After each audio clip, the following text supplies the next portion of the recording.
All right, set. Okay, this is the February 13th meeting of the Conservation Advisory Council. We have a new member, which we're so happy to have, Rich Armist here. Happy to be here. Glad to meet him. And now we have a full 7 in our group. You might just want to go around, introduce yourself and what your background is a little bit, just very quickly.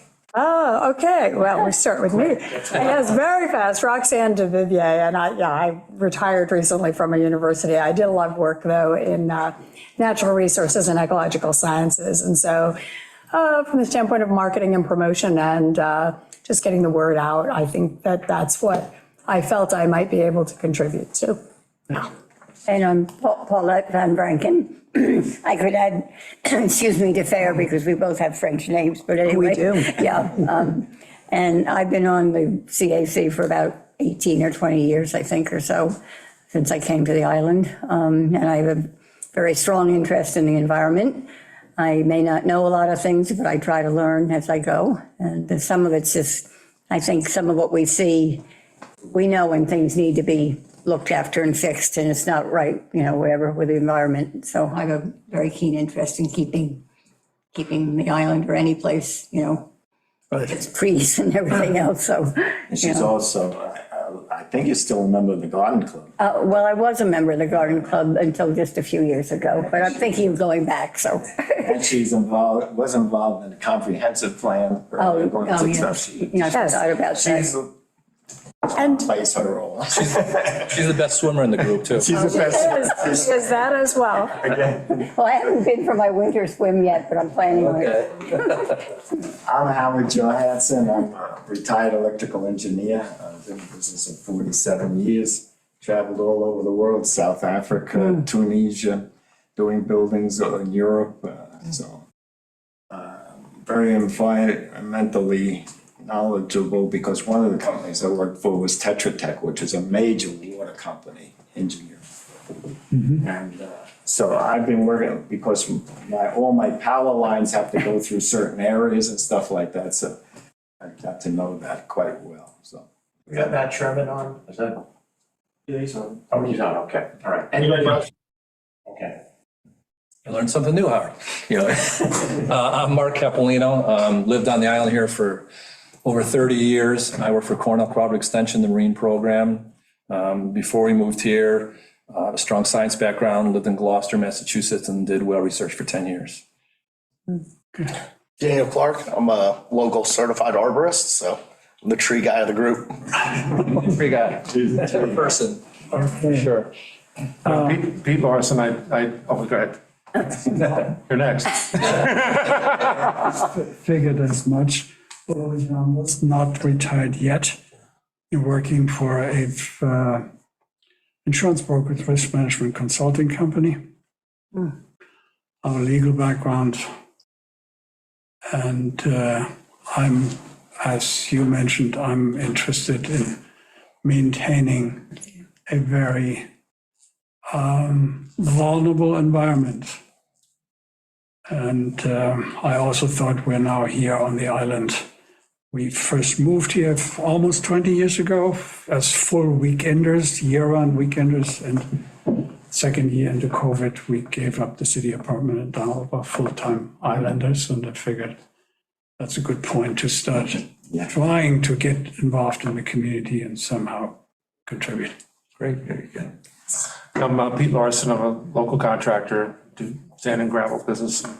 We're also putting in the new IA septic systems and Right. getting involved in that. One of my neighbors worked with you and had high praise. Yeah.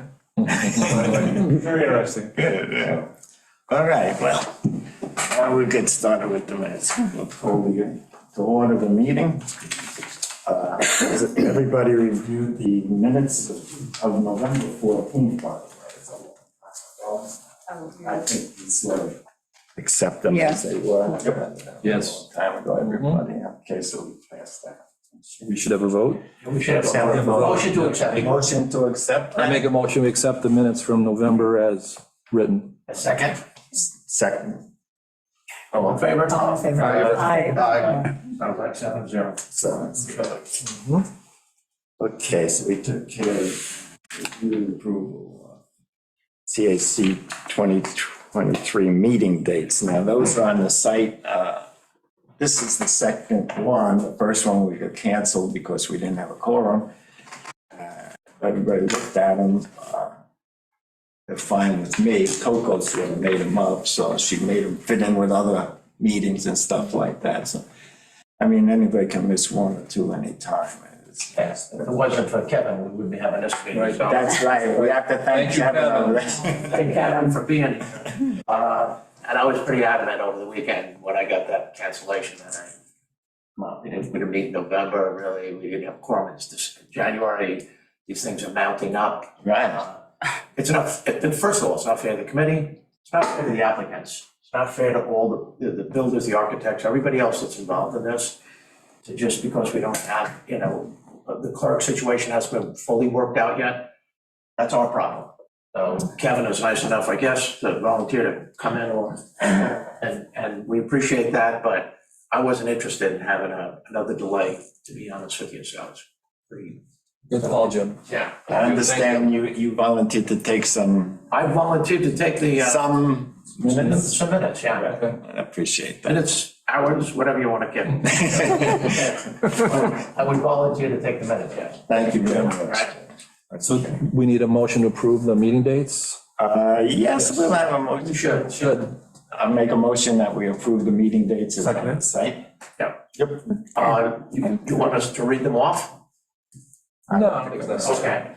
My only question is on timing, and I know when the summer months come up, we work later and everything else, but during the winter months, the WMAC did the same thing, rather than meet at 6, they moved it back to 5:30, then to 5 o'clock. Are you comfortable with 7:30-ish, because it's the people that really work? Or even a half hour going to 7 o'clock. So while we're approving the dates, could we think about that? I'm fine with saying with 7:30, but during the winter months. These two guys probably. Yeah, I mean, it's really only the you too. winter, the summer, it's fine, really. Yeah, it's no problem. So 7:30 is better for you guys? It's fine. Well, I mean, How about you? I'm the latest kid on the block, so the dates. I need to be in the city every Tuesday, essentially, which means I'm going out Monday nights. I can probably work around the Monday dates, since you seem to be set on Mondays. Yeah, to fit in The with other the other committees, right? committees. We got like 20 committees. I'll Unfortunately. try to work around that. If you want me to be here, I try to work around that. Can we do 7? It's one meeting a month, that's good news. That should, But that's why I was saying, I knew there was a conflict here, and I knew you were leaving on Monday nights. So maybe for the month of March or so, I could do 7 o'clock. If you have it earlier, half hour, would that help you? Or Yeah. going to the city at night, driving in? Would you go in at well, 9 o'clock at night or? It's only half an I hour. think there's 6:50 bus? Oh, the bus, okay, so you can go in the morning anyhow, okay. No. Evening bus. 6:50 PM for the main part. So if you did 5 o'clock, what is it, usually an hour? No, these guys are working now. These guys are working hard. Let me try and work around that. Okay. Yeah, if you can. And if you can't make a few, we understand. well, that's The other thing that you can do initially until you work this out is you could zoom in. You just can't vote. Can't vote on You it. can't vote on issues, but you surely can participate. So if you decided to go in on Monday afternoon at 2 o'clock, and you jumped on an earlier bus, got to into the city, zoom in, you could still participate. I figured. It doesn't help us though with quorum. Quorum. Because your count is, we still need, when we have 7, we still need 4. Right. No matter, even with 6, by the way, you need 4. Right. But we always thought that 3 was good, 50%, now it's 51%. Let me see that I can work around that. Right. Okay. I like 7:30 because I can eat. Yep. Yeah, I think Relax. 7:30 works. Stick with 7:30? Okay, yep. Yeah, definitely, That's an option. That's an option for you. Yeah. What, What, Jim, option? No, Option for him if he wants to zoom in. but yeah. oh, yeah. Right, yeah. I think we like 7:30 because some of these guys work later, so. Yes. Especially in the summer. Fine. Right. And the days get longer. Right, it's not dark. The trees are dark, very otherwise. And hopefully the county has come up and approved a lot of IASs. Yeah, no, they're actually got a pulse again. So you've taken that. So we action. voted on that, so we're Voted good, on it? 7:30, okay, yep. Okay. All right, okay, now let's start with our special permit. There was a memo that came up that we usually didn't look at special permits, and I think we should. And even though Amber brought it up with Steve Kiley, and he said it's not mandated, I think conservation has to do with every building that's going on the island. It's not just the ones that we traditionally handle with the wetlands. I mean, anything that happens on the island affects the aquifer, affects conservation. We have preserved properties, 7 on the island, 2 or 3 of them are not near water. So I think we should have that. Maybe. I heard that conversation with Steve about, that the CAC has, no business. Listen, we've done it before and we don't do it normally. Somebody pointed out we only did 1 or 2 of these special permit applications the last couple of years. Mostly they are straight wetlands permits. But you're weighing in on these things. If we have the time to be able to do it, it's additional information which can be used, in terms, so I'm okay with that, so. Okay. We just delve into it, that's it. We have a lot of committees that are not specifically adjusted to it, but what I found is if I don't know what the property is and the town is weighing in on it, they have a scheduled meeting. You go to the meeting, you don't know what's going on. You hear a blurb go on at the meeting, but that's it. If the town would put up the plans on the website, we could look at them and say, oh, wait a second, that's down here. I know that property, there's some problems there. No, we don't. So I think it's important that we, as the conservation advisory. Okay, let's get started then on the applications, okay?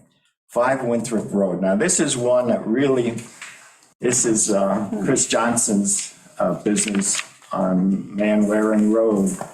I'm sorry, what is this? Man Waring. Oh, I'm on the wrong. Winthrop is. Winthrop's, yeah. Howard, can I jump in for just a quick second on 5 Winthrop? Yep. Yeah, please. That application has been pulled back, and we're submitting a new application with, we had to make some changes to it so that it complied with zoning code. So the project is, in essence, it's going to be 95% similar to what you've got in front of you right now, but there are going to be some small changes which basically increase the square foot living area by about 444 square feet. But you will be getting a new application package. So I don't know if you want to spend your time reviewing this version or if you want to wait until next month or whenever that new package gets in front of you guys. Well, we spent, going through the site on that, if anybody has any questions or any ideas on We it. talked about It's, one meeting, right? yeah, we talked about it, but I have, Well, since we have somebody tonight, why don't we just wait until we get the regular application? all right, We've but got plenty to do tonight anyway, I think. there's just couple of things, Matt, that might pertain to you a little bit. On the special permit application, page 4, it says, yes, for impact on aquifer. It should state yes, it says no. Because as you know, you're adding bedrooms, kitchen, and everything like that will have an effect on the aquifer. So I think you should just review that application in the front and we realize it's going to affect the aquifer naturally. And you're adding 3 bathrooms, 2 more bedrooms, kitchen. But the question on page 4 said no. Okay, and that was on page 4. Of the special permit application. Okay, that was the one thing. And that sort of is verified by your water demand analysis, which goes way up. So, you know, it naturally affects the demand, which I appreciate your analysis on that. Let's see, nothing else really would affect on this one, anything from, the other one would be on the irrigation, that there should be backflow preventers if it's going to be used, and I saw some irrigation there. And see, the last thing was this study issue. What the actual well pump size. What page are you on that? But this is just something that I noticed on the Cooper Jacobs steady state analysis that Matt did, which was very good and I appreciate it, but what's the well pump size was not indicated. Okay, I'll look at that. Yeah. That's just some of the observations, Matt. You might take that into account when you go back over this. Yeah, good. Thank you. I appreciate that. All right. Is there anything, Matt, now that we should be aware of as far as the change so we can think about in the meantime, or just wait till we get the other application? Really, what the change is, just to give you a real brief overview on it, is the town had previously, if you had an accessory building and you had the principal structure, if you connected them with a substantial roof area, then the town would consider it one building. They've changed their stance on that. So now rather than just having a roof connecting the existing house and the existing accessory sleeping so that we can put a new accessory sleeping building on, you have to connect it with a conditioned connection. So there's 2 covered porches and a new connected hallway between the 2 buildings. It's all now conditioned space. So it adds 444 square feet of conditioned living area in order to have that considered one building. And then the proposed building, that new 3-car garage with accessory 2-bedroom accessory sleeping above, then that turns into the accessory sleeping building. The previous accessory sleeping building gets absorbed into the main house. And that's the difference between the new application that we're going to be submitting and the application you have in front of you now. So really it's 90% the exact same thing. It's just, it's got that new conditioned living space that's being added into it. So, you know, the meat and potatoes of the application is still remains the same. Good. Thank you for that. So we're Yeah, going you're to get it. What to do with it then. Save that. Okay. So we really can't vote on this until. No, we shouldn't vote on it at all. There's no reason to vote on it. Right. Do you think it'll be ready next month, Matt? Yeah, I've gotten the new revised letter of denial back. I've submitted the initial application package to the town for them to make sure we've got everything we need. I should get the thumbs up from them by the end of this, maybe the end of this week or beginning of next week, and then I'll submit the new application packages within probably 10 days from now. So you should have it in plenty of time ahead of next meeting. Yeah. Yeah, it's the 13th of March, so. March, yeah, it's early. Yeah, so you should be. Pretty close. unless- Yeah, good shape. Okay, good. unless strange happens, you should be in good shape for having that, you know, well ahead of the meeting. Right, okay, thank you. Okay. Yep, you're welcome. Save that. So we have that. Okay, the next one is 149 Ram Island Drive. Okay. This is a special permit also that we sent, which I think it's important that we, like I said, I think we add some comments to things that some people might not find it. This is a large project. Anybody has any comments? That can go. I have a list naturally. That's my engineering background. Unfortunately, I go through everything, so. Anybody wants to see what it is? Yeah.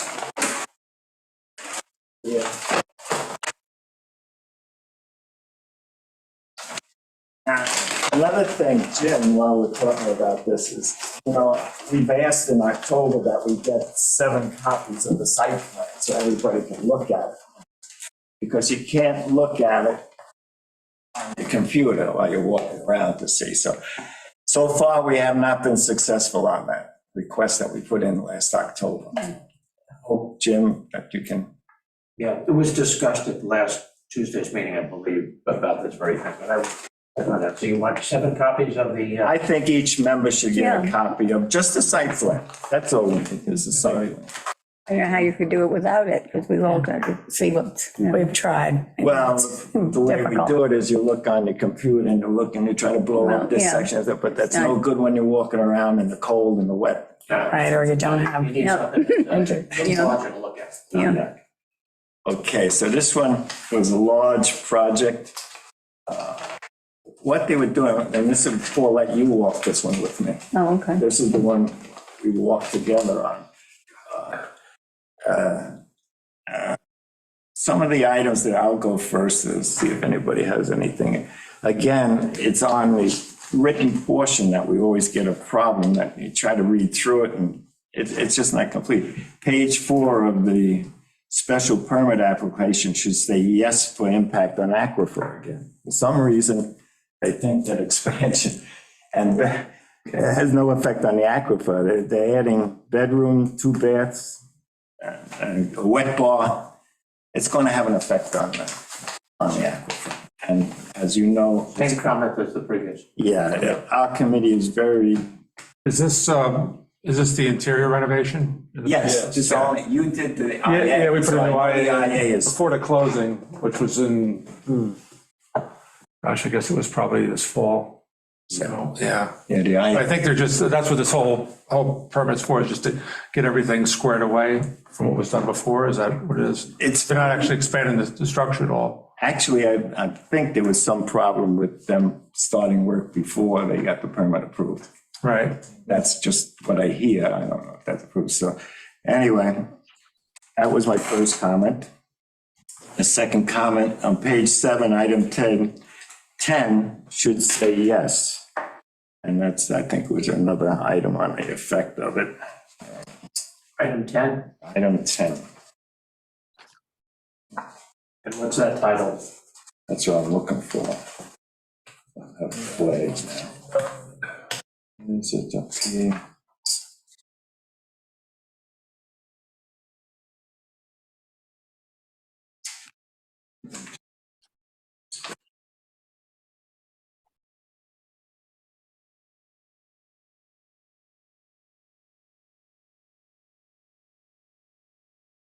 Hi, good evening. Hi, this is Karen Hoag on behalf of the applicant. I think you're talking about number 10 on the EAF. Is that it? Let's see. See what that says. Thank you for helping me. It's okay. Let's see if it does. Where it talks about whether it's existing public water. Exactly. Okay, That should be, yes, right. yes. So, Yeah. so we'll make those corrections and submit it to the. Yeah, it's just paperwork and we go through these things and we see that it should be corrected, that's all. Sure. There's nothing serious, I realize that, but it's important to have the correct stuff when we do it, so. Of course. Thank you for coming in, I appreciate you being here. The site plan should be updated to indicate the new IA system that's installed. The site plan doesn't show that. System is right over here. Nice system, beautiful. I don't know if it's gone through the whole health department. Is there a green stamp on all that yet? Do you know? Or? I don't know. Yeah, yes. Hi, again, it's Karen Hoag. So yes, we submitted the health department green stamp to the building department and the town clerk Okay. for a final approval for 8 bedrooms. So that is on file in the building department. Okay. Okay, thank you, that's all we need. That's on file. The last item I have is the irrigation plan. This is pretty interesting. It says that it has, I have it in front of me, by the way. It's like a sketch of, shows some heads, which is completely revised due to several items going on. This is the sketch of permit for 7, it's a large property. What you have to do while you're on is to show all the drip irrigation that's installed along the wood wall by the bulkhead and also up throughout the building. None of that is shown at all.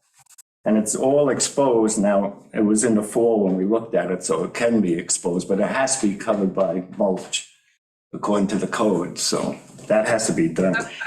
Okay. Is that only near the bulkhead or? All of the drip hose irrigation, none of it is shown on the irrigation plan. Okay.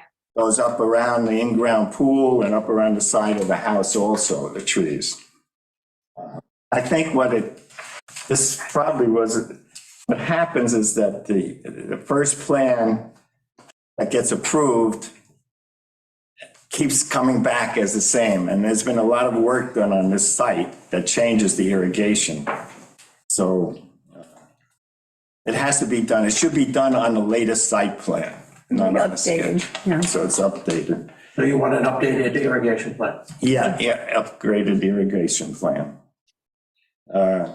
And that should indicate all the requirements of the irrigation code, which is, backflow preventers and stuff like that. Right. Because right now it showed on this that the same well is being used for domestic water and irrigation. I don't know how that's being done without a backflow preventer, but that's something you should consider taking a look at and checking. Okay. Okay, so appreciate that. Yeah, and indicate the pump size of the well and how it's connected in. So the details of that really should be submitted. And that's all I have on that site. Well, do you have anything on the walk around? No, not at the moment, no. Okay, Yeah, we did that together. yes, yeah, we walked around it together. We saw all those things, so. Okay. Anybody else? Is this property, would it be possible, a cistern used for irrigation? Is that something? It has to be. I think. That's not included, was it? It's not now. Right. But when I put the new plan in and revise it, Okay. I have the irrigation code here. Right. You have to put a cistern in there. Okay. So So they're aware of that, I assume. I hope I'm just so. bringing it up. You're correct. Well, they are now. They're Right, aware. yes, right, okay. Yes, so Yeah. that's fine. That's good. That's why we have these meetings. Right. What's Karen's last name, by the way? I don't know. Hoeg, H-O-E-G. H-O-E-G. EG. Thank you. Yeah. Thank you, Karen. So, yeah, there it is, Karen. That would be my suggestion is. Yeah, the irrigation that be put in. I know the filling of the irrigation is sort of questionable, I talked to people, sometimes they report it, sometimes they give last year's gallons. And so I think the town, Jim, you considering getting rid of the irrigation systems that are grandfathered? I think it's before the WAC. I think they're looking at it first, and then we'll look at it after their recommendations. But yeah, I think there's a lot of talk about putting a timetable in. I don't say it'll all happen at once. Right. But as we phase them in, we'll phase them out over the course of a year, 2 years, 3 years. That's what we're looking to do, I think. There's more efficient systems now than older systems. Correct. Yeah. That is true. People are smarter about the water use too. Right, So yeah. it's not like you're just dumping. Right. It's gallons Like it over. was. Right. Yeah, Okay. like it Yeah, used to be. we're almost in a drought situation anyway, even with all the rain we had. I mean, the aquifer has to be up. It rained for 26 days straight. So. Believe it or not, from what I gather, it's roughly within the range. It's not above, it's not below. They have made it up. Back to It's normal. back to what a normal February reading should be. Okay. That's Because we have had only recently have we had some really good downpours with substantial rain. The other rains have, 1/10 of an inch, 2/10 of an inch, which didn't mean much. But when you get these 1.5 inches, sometimes a 2 inch, that helps a lot. It really does help a lot. Yeah. And the fact that the ground is not frozen. helps Right. that. It's all Instead of true. running off, it's seeping in a little bit better than a normal winter where the ground's frozen and it doesn't work. Right. Rhode Island's a tough area too, because all the houses are on the perimeter. They're all in the water. There's nothing inland, you know, in the center. It's all open space, so got to be careful there with that. Yeah. It's not a very stable table. So it's but anyway, that's what we have on that one. Shall we take a vote on it? You're not voting on any of these. Oh, I mean, You're not voting. We will take the recommendations, move the recommendations forward, but I don't think they're asking for an actual vote. I think if you discuss these, you have agreement, and I'm just gonna say the following 4 suggestions were made on behalf of this. okay. I think on the special permits, on the regular permits, yes, we can do the paperwork. Do you have what the requirements for what the town's requirements for the advisory board, the conservation is, what plans we get? Is there a list? Is there some? I'm sorry, I'm not following you. For the conservation advisory board, what plans does the town say we should review? They said all wetlands permits. Just wetlands? Yes, just wetlands. However, when you discuss that, I'm kind of supporting you here while I'm still liaison. Okay. If you take a look at, and the fact that you visit these properties, the fact that people are on, that you can give them information beforehand and they can subsequently make corrections on the fly, it's very helpful. So I don't see this as, you know, it's not like we're spending 3 hours on each application. Right. No, We visit the site, come up with 3, 4 recommendations, we're all very good. And that helps them, it helps us, helps the town board eventually. So it's a win-win-win as far as I'm concerned. yeah, I think it's important because I think, you know. Well, I'm gonna think that through, you know, I'm not gonna say that we're not gonna look at it, you know, we'll look at it. Come up with recommendations, and we'll make some recommendations. Yeah, my idea is that as much advice we can give to the town board, the better off we are on the island. I agree. They don't have to accept it, but I think we have like over 20 committees of all knowledgeable people on each committee. Right. And have an opinion, so. Yeah. The only thing to work that through is I can work that through the town attorney. Right. To make some amendment to the town code that's encourages CAC to get involved in all these finance applications, including special permits. I don't know if the town board is in favor of that, not in favor of that. That's something that we can truly bring up, and I'll put it in the notes, Okay. you know, for us to discuss with them. All right? Okay, Okay. appreciate that, because I personally feel that it's very important. That as many people that know, especially as you know, our committee is well-rounded for the island, and it's going to be important, I think. But that's up to the town board, we just advise. Thank you, Kevin. Okay, let's see, where are we? 14 Manwaring. Yeah. Now, that's a simple one for us. Right. That's just his property there. But as all simple things go, there's always something. The only thing I saw on the plan, I talked to Chris when I was there, he was there. He's not adding anything, you know, to the property. It's really a garage, a shed for his equipment. And right now, he's got the truck slab, you know, all over the place. The only thing that is on the site plan, it says electric service as shown, and it's not shown. So they should show it on the site plan if the person is saying it should be shown. Show the electrical. Line going to the new structure. Okay. That's the only thing I saw on that. Is he gonna lose that nice pile of wood in front of his house now? Well, yeah, I don't know if he's gonna move it. I keep using it every year, so.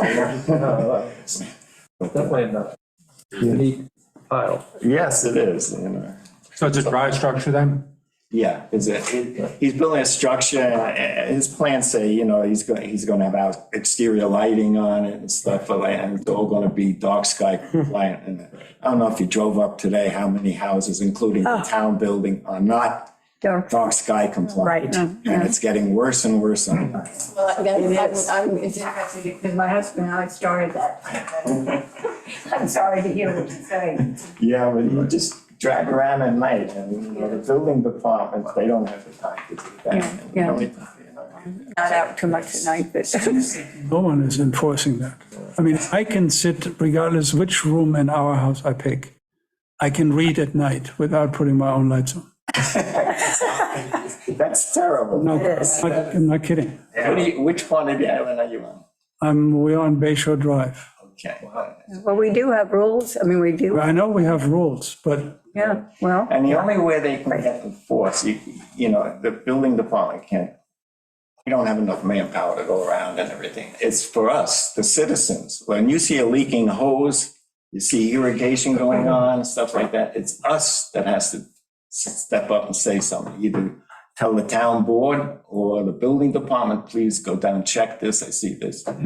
But even the new restaurant, Leon, I don't know who put that light on the corner.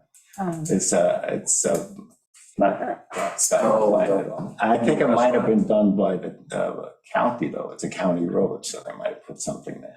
I don't know who did it, but it's terrible. It was a problem when it was a bank, remember? Okay, there was the bank light. Yeah. When it was That's when they had the, you know, the, yeah, ATM. ATMs, yeah, they had to have Well, that. you have to, yes. When you have an ATM, they have to be illuminated. It's a dangerous intersection there. So if someone's walking and, you know, somebody's driving a car, you kind of need a little bit of Yeah. light there. There's hedges on Without one putting side and, a traffic light, yes. yeah, and then there's little kids at the tuck shop and Yep, yeah, that's true. you kind of need A some light lot there. of fixtures designed that don't waste the light, like is designed for dark skies. It's down lighting, it lights the ground, perfect.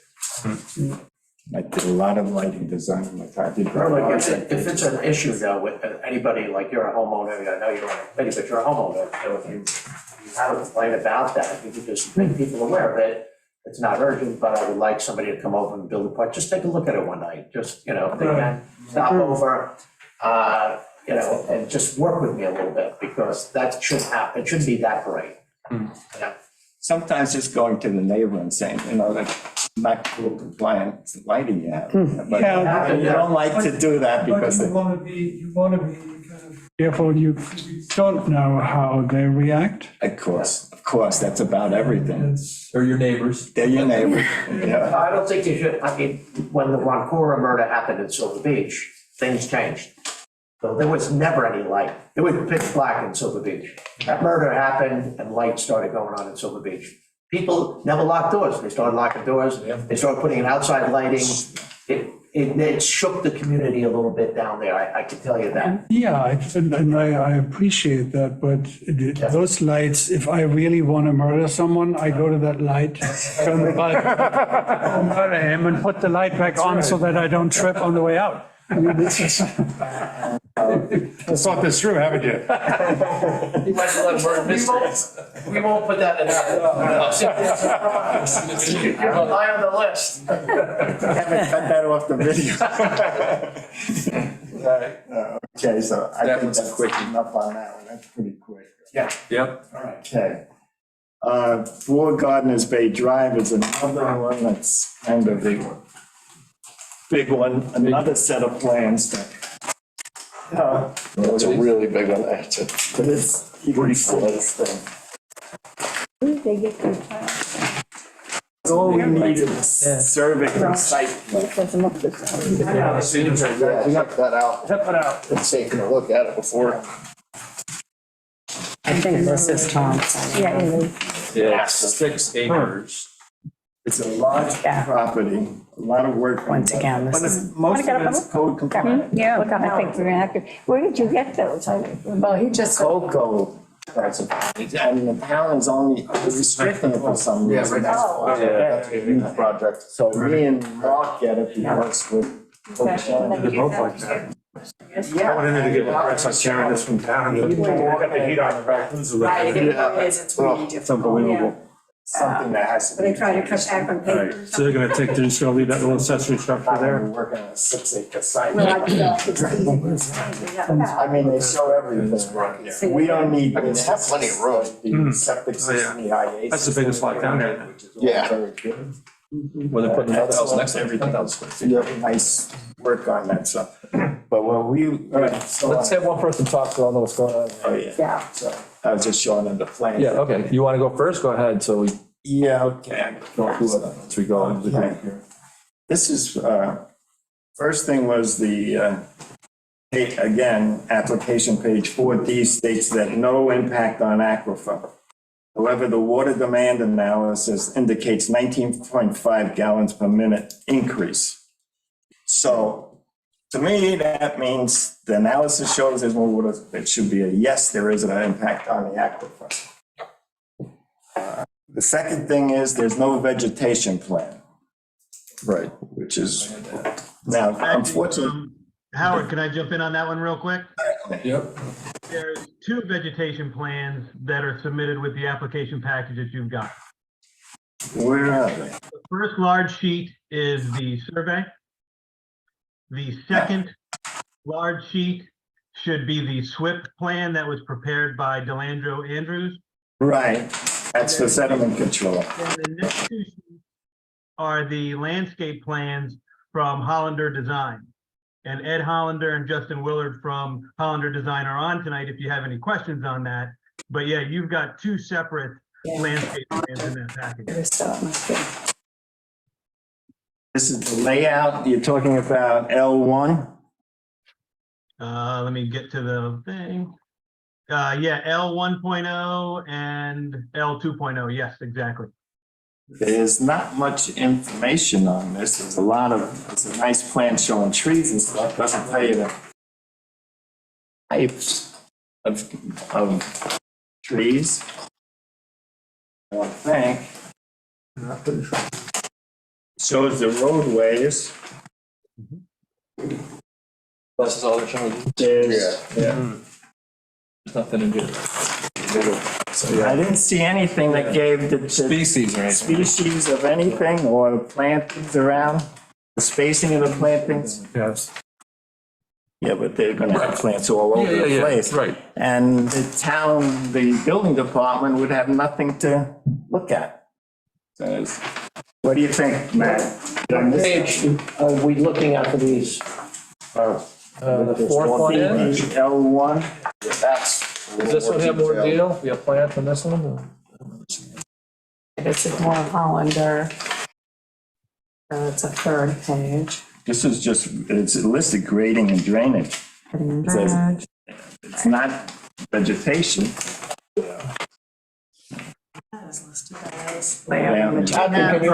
Can you help with this? Matt? We have more detailed plans on that as well that we can supply. I didn't want to overload in the initial application. I had made the call that those first 2 plans were going to be sufficient in order for the town to see what we were planning as far as the overall design was concerned.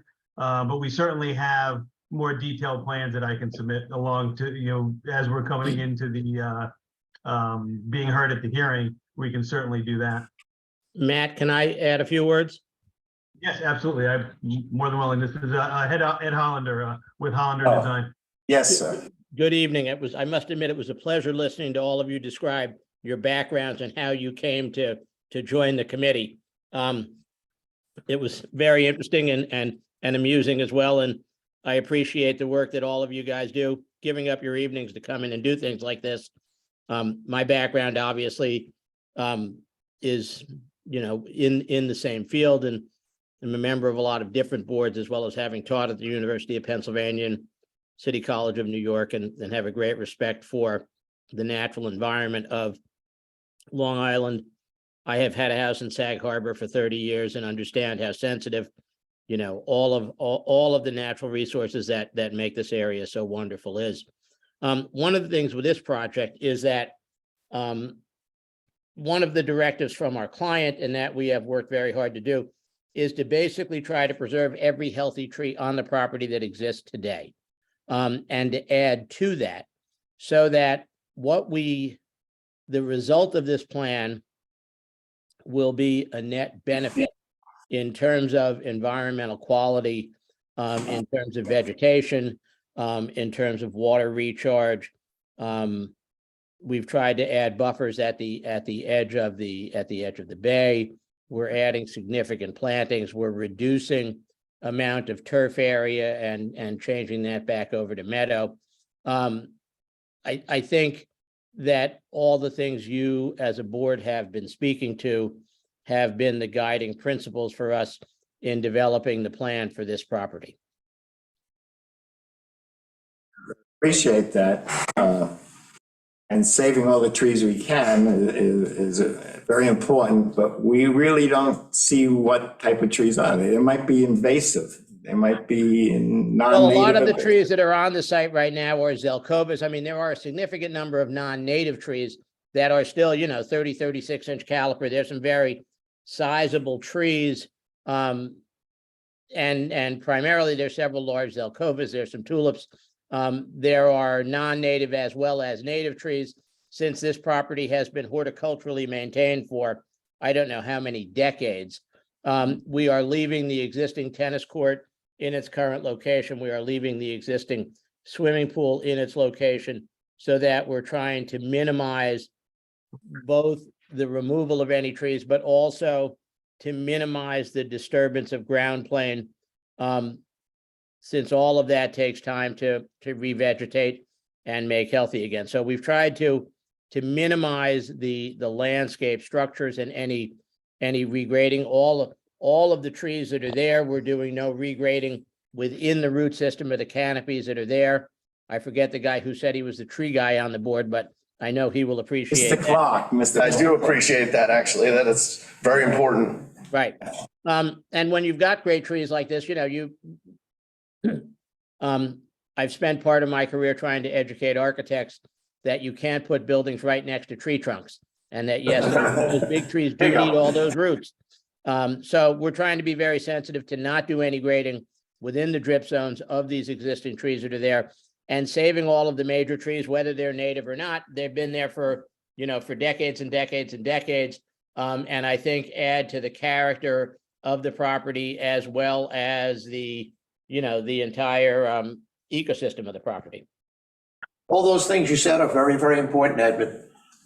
Could you just put that somehow in form of writing and submit that?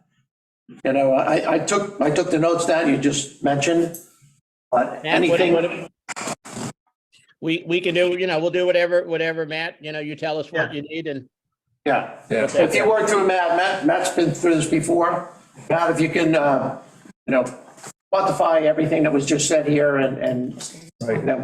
Yeah, I think it'd be helpful as you get the process to even include the species. Yeah. Maybe not everything, but the majority of things you're gonna plant. Especially if you're adding new. Yeah, You said new. you're gonna add new, what are you adding? Yeah, for the hearing, what we can do is we can put together a graphic similar to these plans that has a lot of the noise taken out, because it can be a little bit easy to lose information, but we'll add in the information on existing trees that are going to be, that will remain, of a certain caliper, of certain size, and then how we're going to be fortifying those plantings, how we're going to be fortifying the plantings down by the waterfront, all that kind of stuff, so that as we're showing it to the town board, we'll address these concerns that the CAC has, the concerns that the planning board has from tomorrow night. All that stuff will be incorporated into the final application and presentation that we're going to be giving to the town board. Yeah, even if you include just some examples, Matt, of some of the types of vegetation that you're going to use, whether it's trees or shrubs or different grasses or whatever.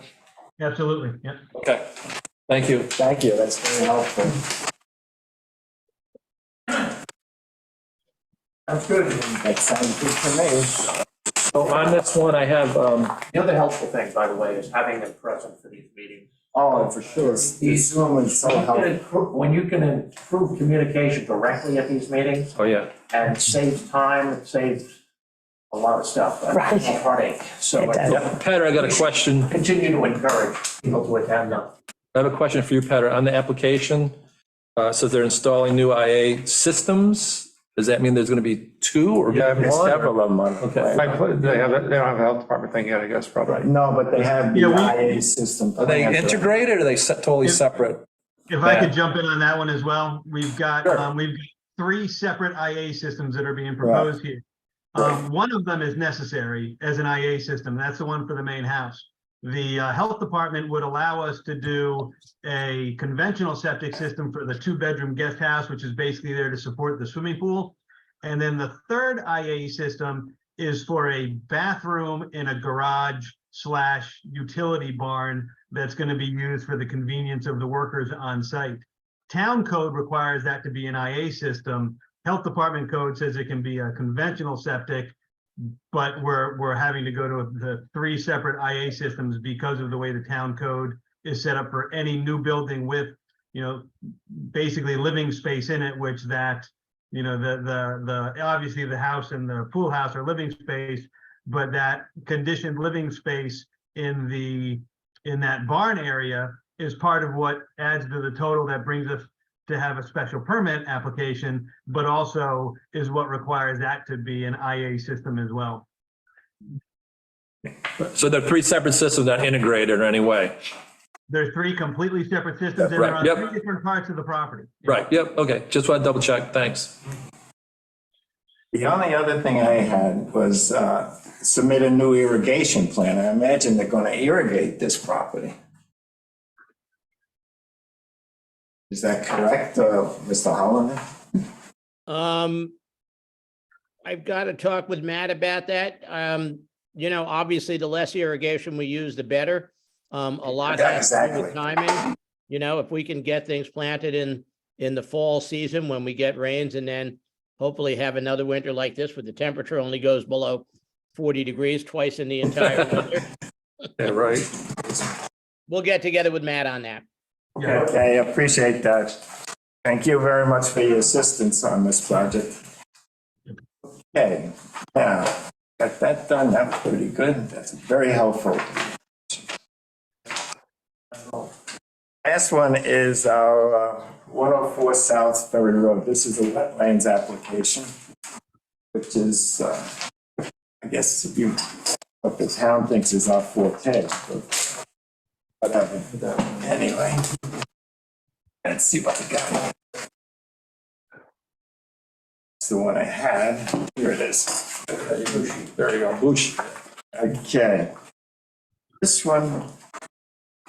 This again, Pet is very familiar with. I don't know if Dan, you got down and look at that tree. Yeah, What kind? it's a sweet gum. Sweet gum. Yep. Is that? They are pretty rare on Shelter Island. That area has quite a few. The southern tree, I think. Yeah, Yeah. they're pretty trees. They have beautiful foliage. Yeah. I have an extra one. That's, the reason I brought that up is because they're trying to save that tree and Peta knows he went around. Yeah. He's pretty close to the roots there too. Well, that's what I was gonna say, that they didn't do any like root protection really on the tree. If they're really concerned about saving it, it looks like people parked all over there and there was no barrier set up, no mulch put down. So, to say you're preserving the tree when it was, run over the whole time. Yeah, but actually, the roots are probably so old. It's a probably old tree and everything. Yeah, I mean, compaction is a real thing for trees that are older, so. Yeah. That affects them more, yeah. So that's kind of, even foot traffic can affect the older trees. So that was just what I noticed. Yeah, I appreciate you going down there and looking at that. That's great. Yeah, unfortunately, the septic system had to go where it had to go. No, I mean, that's the way they do it, like, the one we're doing. In fact, we pushed it as far away as we could from that, towards the property line. Yeah, Keep it away. but it is what it is. I mean, you have to put things where they go. It's just the way it is. Yeah. So that existing tree that's there, what kind of tree is that existing? Sweet gum, It is sweet gum. That's supposed to be one of the oldest ones around. there's a bigger one right up the road. Oh, is there? Yeah, What's the disposition of that tree now, Dan? I mean, it obviously looks fine now. You can't tell until bud break, but, it could take trees like that are that old, could take years for them to be affected. Yep.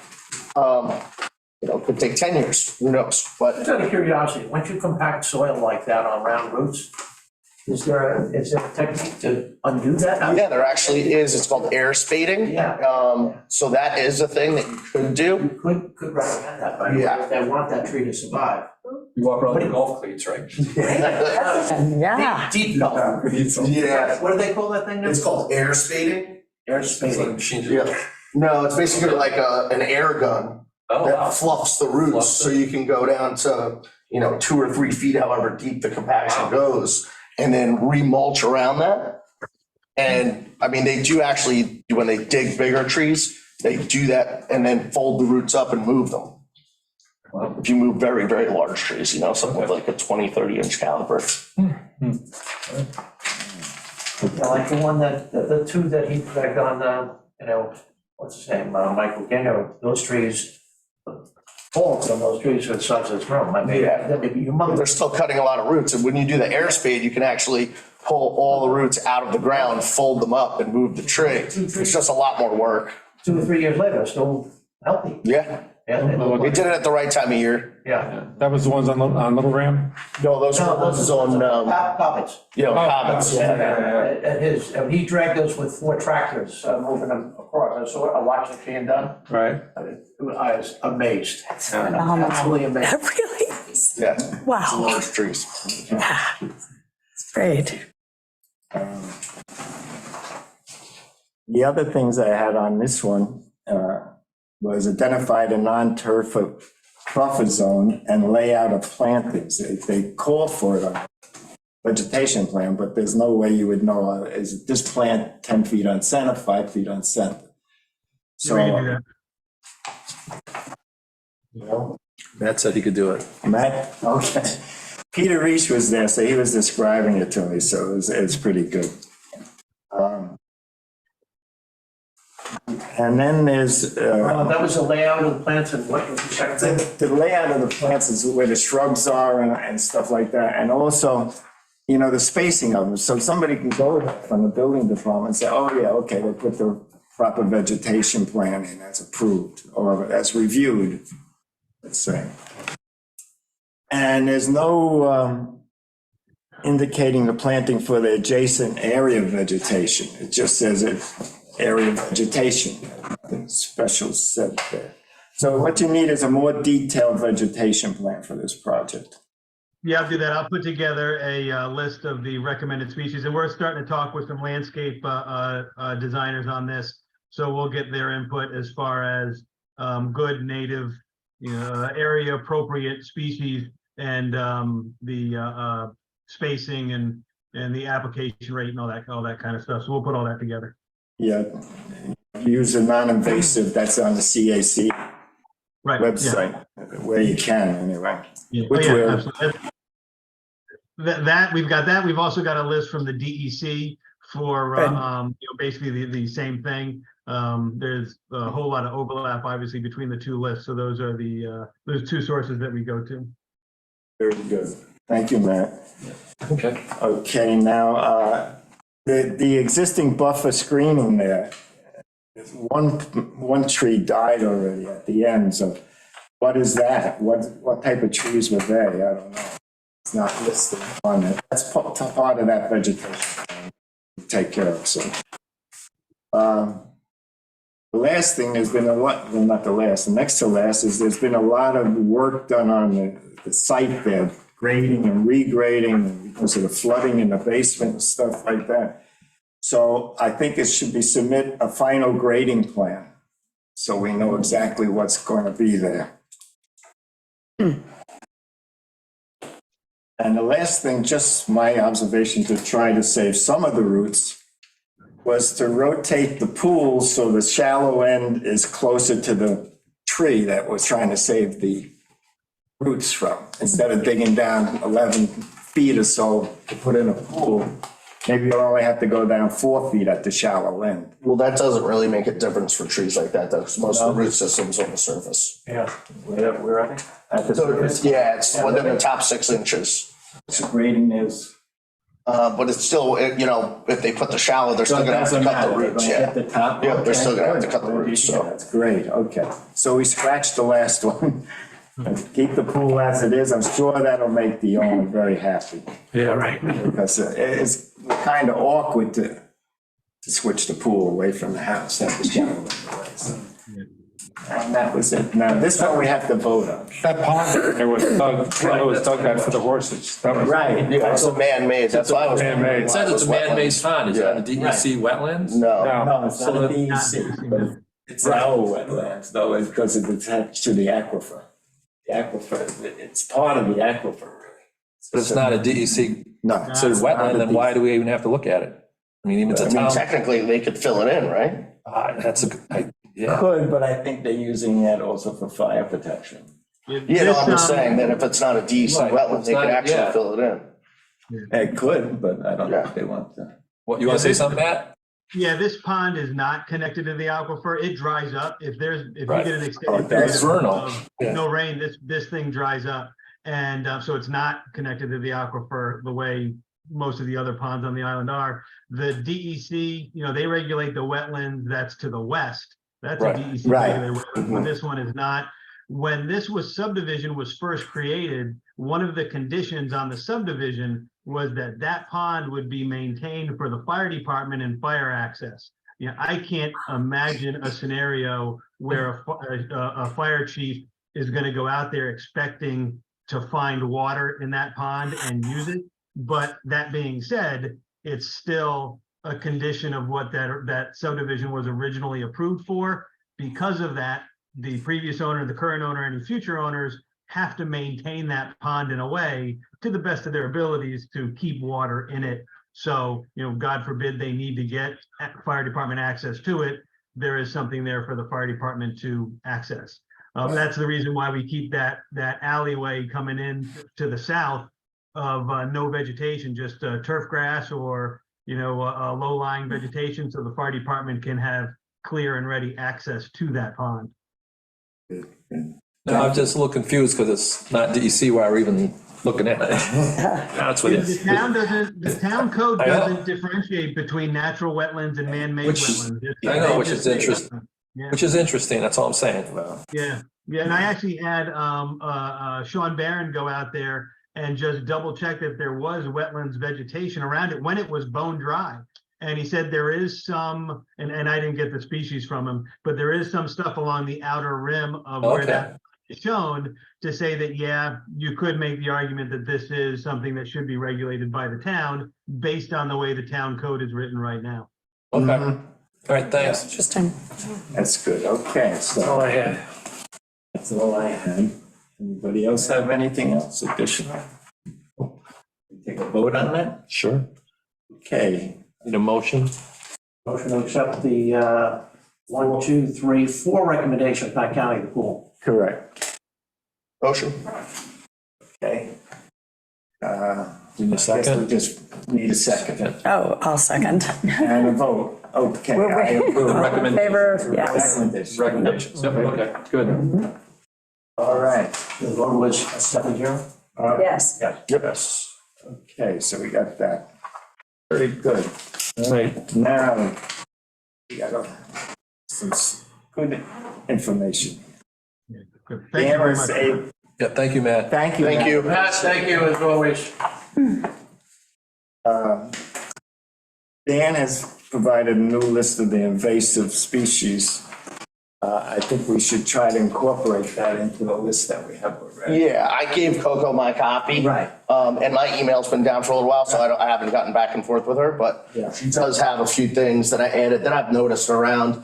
And some of them were just, in the DEC, they were, on the border. They weren't like considered invasive, but they were, they're popping up more and more. So it's something to look at that we should probably have on there anyway, preemptively. I think so. Sounds good. Dan sent it's on the website, his comments for it, so if you look, you can see it, the invasive plant species in New York.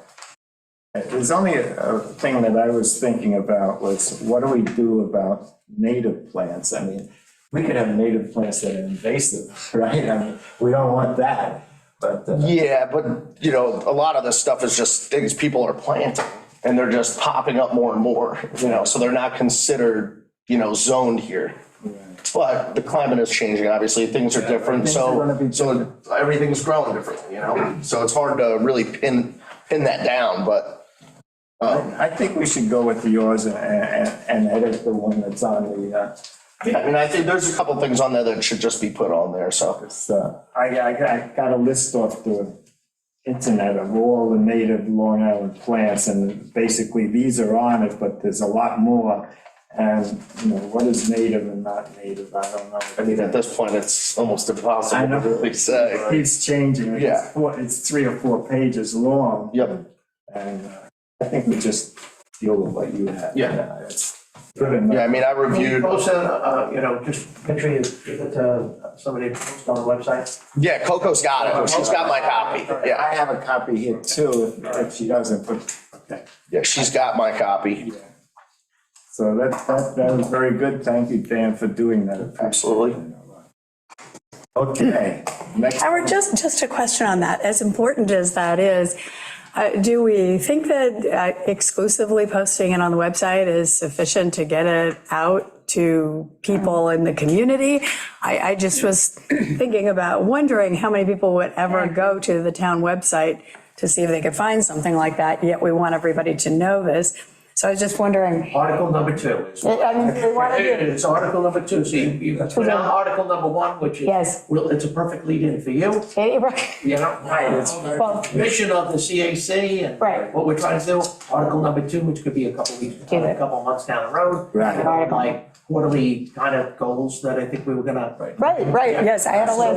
that I had a would list, be- it was on and it. I could agree with you more. I Yes. getting it there. And I also wondered, should we have some sort of a little sheet for green options? Presuming we're going to do that again, should there be something? Yes, we can. And even something that you could leave here, little flyers or info sheets? Well, yeah, that table outside. That table, the people table pick things outside, up. People do go by and pick stuff up. So maybe we could use the same information and, Even on the same thing, there should be maybe just a suggestion list of things that we are kind of losing. yeah, You know, that are that's right.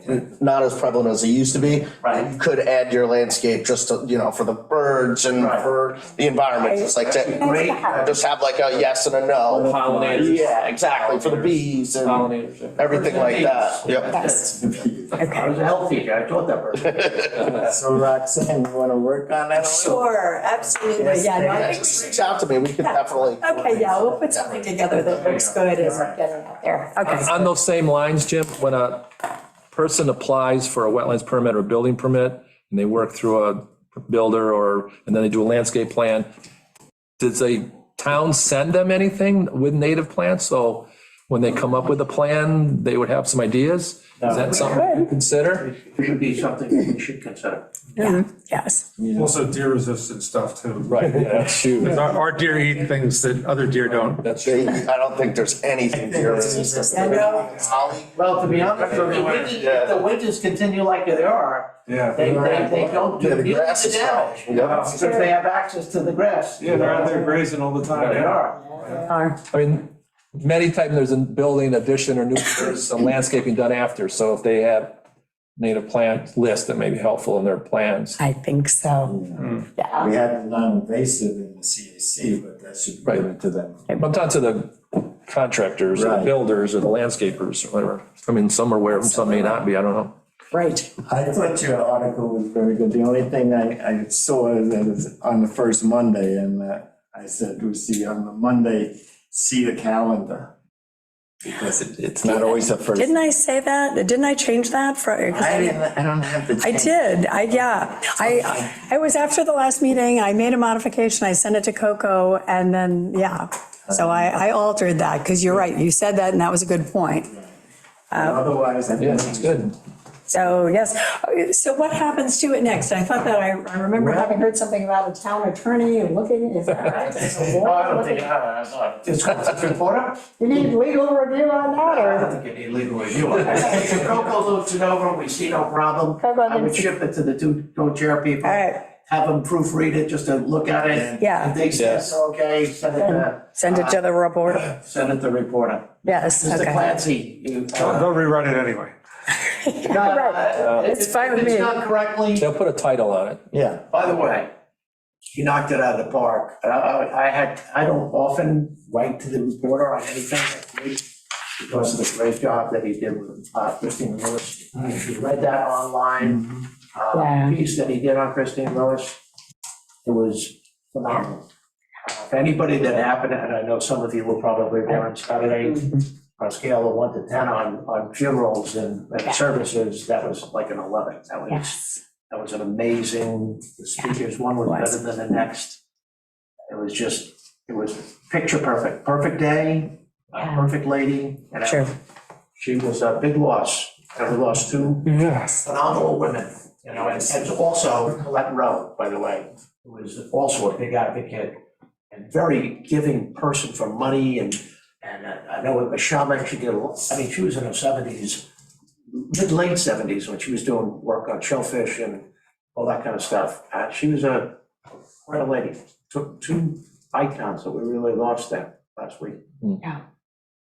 I was at one on Saturday for Georgia Griffiths. Georgia Griffiths. Right, so the There was same another time one, as- the Menantic Peninsula. She was involved with a long time. Yeah, it's been heavy. Last, and now Eleanor, down here near, Eleanor, I think Gary's wife a little bit. Eleanor, no, Not LeBrosing. no, Oakley? what's her name? She just went into hospice care. What about Josette Shulkoff? Did you all know? I'm sorry? Josette Shulkoff, did you know her? No. Oh, okay, well, she's a French lady that, she's been on the island for Yeah. forever. No, it's and been a- She it's been just, a tough- she was 95 or something. She was, yeah. Yeah, good friend of mine, yeah. Well, hopefully. That's why I'm not rerunning. That's. Damn it. Less stress. Numbers up, Colleen, you know? Okay, let's see what I else. think we- Jim's up. Okay, Roxanne, we got Jim's up. Jim's up. Oh, yeah, Jim's up. So listen, we revisited this idea about, we had the shellfishermen and talking about work that we're doing in the bays, trying to improve water qualities and how we're gonna spend our money and what money's gonna spend for using WQI money. And a lot came up about pesticide spraying and no regulations and there's people coming out to the island that don't know better, and it's 25-mile-an-hour winds or plus, and they're out there in wetlands, and they're out there near creeks and bays spraying. I think what they're gonna ask us to do, I know they're gonna ask the WAC to get involved in this. I think they're gonna ask the CAC to revisit this. But we would like to come up with some not over legislating kinds of things.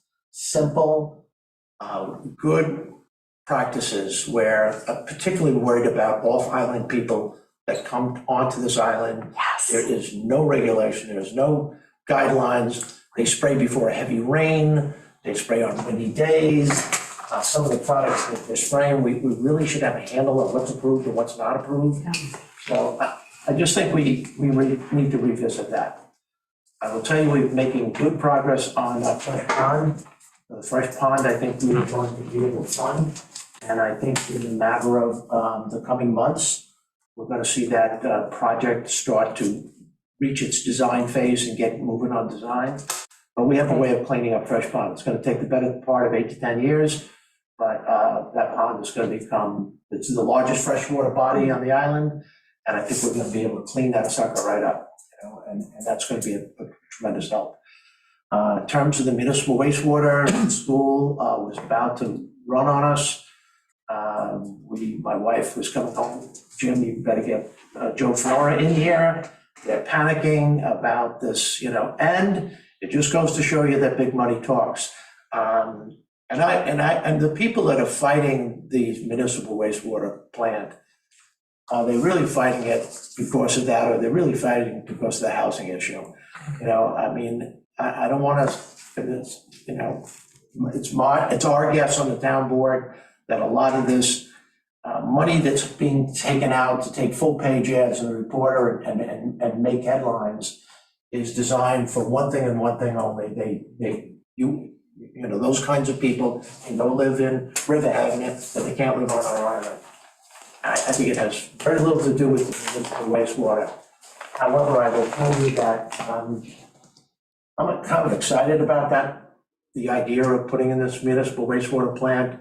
I think it could service all the town offices, which are only going to get bigger, and the school, and the firehouse, and the library, which is expanding. And if we build in a new fit center down there that could service that.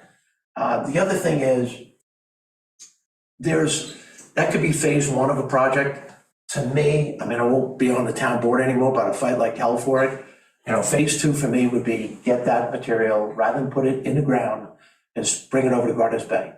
And they get 6 million gallons of water out of the aquifer to do 4 fairways, 18 tee boxes times, and 18 greens. And now they want to do all the fairways. So they want to double it. They want to go from 6 million gallons to 12 million gallons. And Jake Gard is one of the people that is really strongly behind this, saying there's plenty of water there. And of course, you can argue that till you're blue in the face. But if we could give them 2 to 3 million gallons and eventually take the Heights treatment plant and hook up Bridge Street and get Bridge Street to hook up down here, we could double that. You wouldn't have to take anything out of the ground. We could take all of the tertiary treatment from the Heights treatment plant, take the stuff out of the municipal wastewater treatment plant, bring it to Gardner's Bay, and be my guest. Go use that. Have large holding tanks there that you can fill up and use this on your fairways. You probably wouldn't use it on the greens and the tee boxes, but it worked fine on the fairways. So I know it all costs money, to do, but we're not doing this alone. Everything we're working on, including West Neck Water, trying to improve the service and getting better quality of water and less leakage, because we know that what we pump out of the ground, what's used at these homes, it does not equal, and we're losing a lot of this stuff. I would also like to be able to recapture some of the water that's going down Goat Hill, that goes into the creeks down there and the ice pond, and figure out a way where we can capture more of that water to support our wells. But we're working very nicely. Jerry's working behind the scenes with a bunch of politicians to get us quite a bit of money to be able to augment the cost so that the people in West Neck Water may not have to pick up as much as the burden as possible. So that's still out there. We hope that it's going to happen. There are some other good things coming through grant monies for other projects that I'm not at liberty to talk about yet because it's a little premature. But we're going to work like hell for the next 10.5 months, but I leave this board to make sure that the projects that we've started, we are committed to, and I know a lot of people take the heavy on Jerry, and I think Amber is going to announce pretty sooner rather than later whether she's running for supervisor or not. And just to let you know, Jerry thinks enough about her that if she decides to run for supervisor, he will not run. The Democratic Party has come up with another candidate. I think that they're looking to oppose whoever the Republicans come up with. That would be Amber. And then that will free up 3 seats on the town board, because if Amber moves over to supervisor, you'll only have Meg coming back. You'll have to replace me, Amber, and BJ on the town board. So I'm really nervous, a little bit concerned about the quality of people that we're going to draw in there.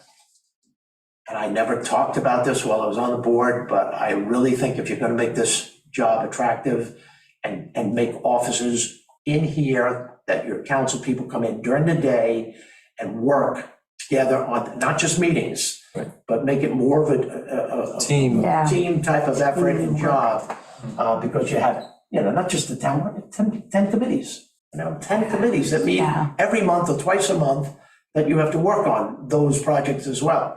So it's a big job. And also, if you're going to attract younger people can't work a full-time job and then work this job. I know people that ran and lost that said, after they lost it, said, now that I think about it, maybe it's a good thing I lost because I don't have the time that you guys put into this. Yeah. And I think Amber's going to be the kind of person that's going to demand that you put in some time. So, that's, Things have gotten a lot more complicated in the last 30 years. So it is. So anybody to sit here and compare, what we did 30 years ago, what you got going on now. Oh, yeah. It's, I mean. Yeah, I think Meg spends about 60 hours a week. She does. The comp plan alone, it's a huge undertaking. Yeah. Nobody has the idea of what that takes. Well, it does. Yeah. See where it Yes. But you have the housing issue, and you have the septic issues, and you have the municipal wastewater, and you got the Heights treatment plant, you got real point issues, fresh pond issues, school issues, what they're gonna do, new fit center, I'm trying to, when I get off the town board, it's one of the things I would love to come back and try to honcho a little bit is creating a fund to be able to build a new fit center down near the tennis courts, buy that land, put in all glass kind of thing. No swimming pool, because that's just, that double, triples the cost and the headache of it all. But move the senior center out of the senior center. We're not calling it a senior center, by the way. The only thing we would leave down there is we take the people in the therapeutic area, you know, the rehab stuff that they do there, put it into the medical center where it belongs. We also now have a brand new social worker in. We're doubling the number of hours because we have a $100,000 grant that we're using to pay off, to fight the opioid problem and several other things that she's working on. She's now got an office in the medical center, so that's going to work out real nice. Make the medical center into an emergency shelter, which it's supposed to be. Build a nice facility up here. You have the senior center on one side, you have the fitness center on the other, and you have the offices set up in there. You could have a state-of-the-art kind of thing. And leave the community center across the street strictly as a community center. You know, because it's being used for a lot of things, including voting in the future, because voting will come out of the school, and most of those community events will take place in the community center. So yeah, there's a lot of things that are going on. It's an exciting time to be on the town board. Just my birthday, that's, you know, I hit 76, my wife said, that's it, man. So I get it, you know, like 76 or 76, keep going to these funerals for 83-year-olds and 85-year-olds. You're 76, you know, you just start counting those years, you know. What are you waiting for? You know, things I want to do and places I want to see. And I want to spend more time with my grandchildren. And so that's kind of it. I wandered a little bit, but that's what I do. And I'll end on this story. When I used to wander like this, Chris Lewis would sit right there on that seat, and she took in an egg timer, 3-minute egg timer.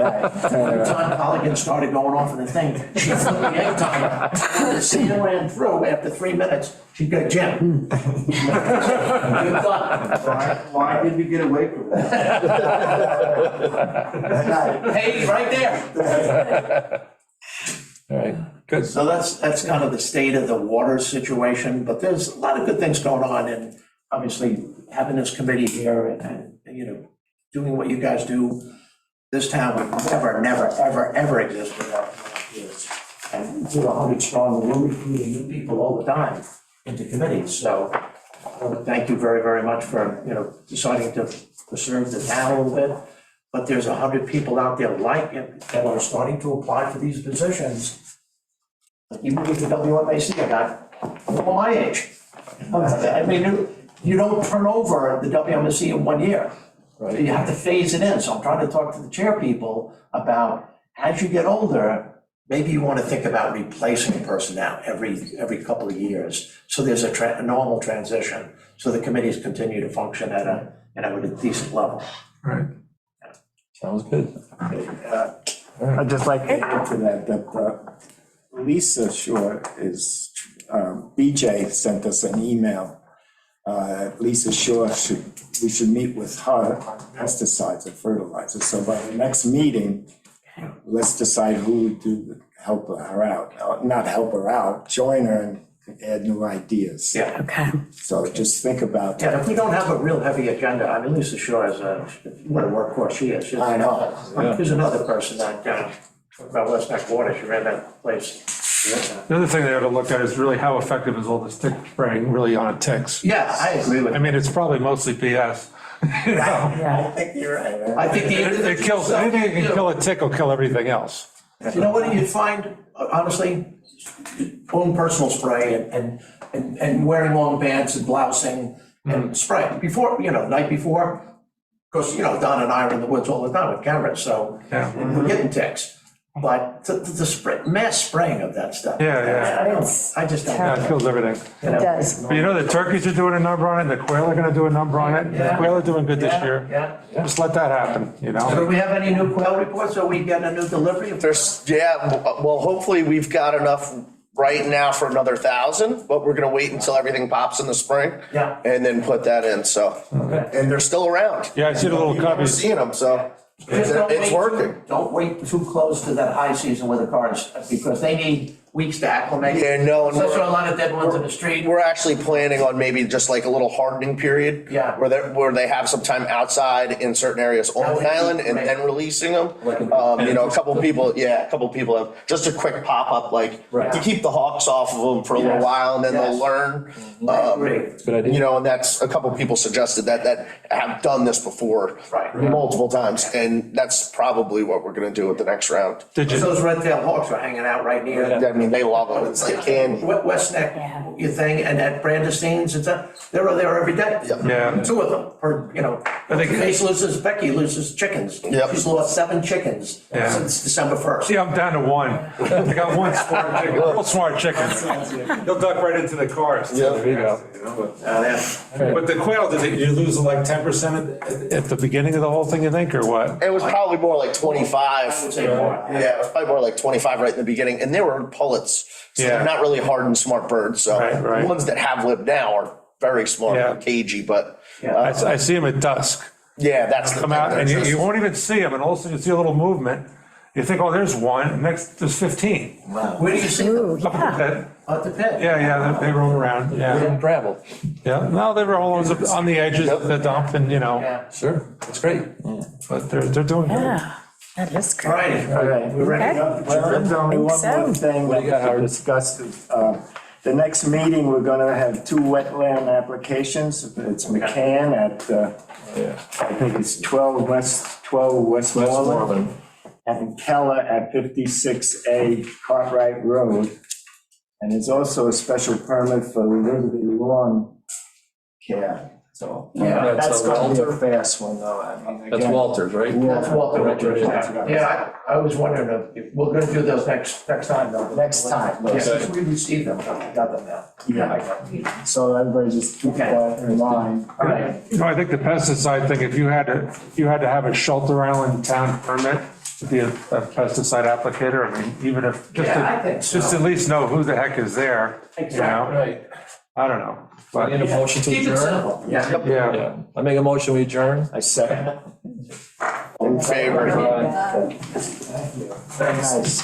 Good meeting. So Jim, did you write down that pesticide